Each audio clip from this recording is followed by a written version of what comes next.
racked my brain, thought, am I thinking of this correctly?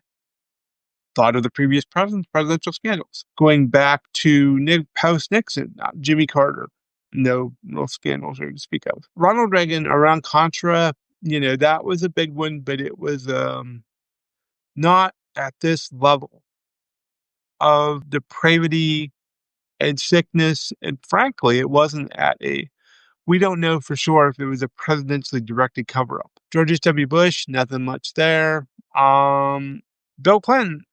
We had Bill Clinton, we had the Lewinsky scandal. We know about that, but the Lewinsky scandal is nowhere near on the same level as protecting one of the world's most infamous pedophiles and potentially being involved in some of those crimes. So that's not at that level. George W. Bush, the firing of the U.S. attorneys is a big scandal, and it was a forgotten scandal. And one of the quirks I thought of was the weapons of mass destruction, which we all know now was a lie. But at the time, for those of us who were around, it wasn't treated as a big scandal.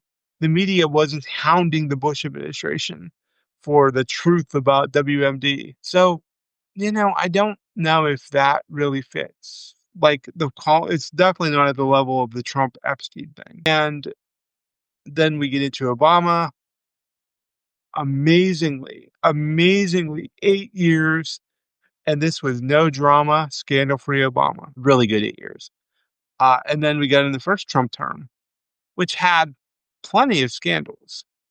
But even by Trump standards,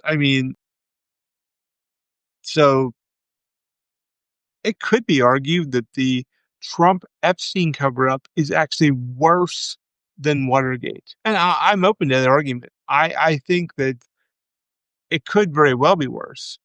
When you look at Watergate, that was essentially a political and corruption scandal. When you look at what Trump's doing with the Epstein cover-up, that's a political and corruption scandal that involves sex crimes by rich and powerful people. I don't think I'm not sure Watergate's bigger, to put it that way. I think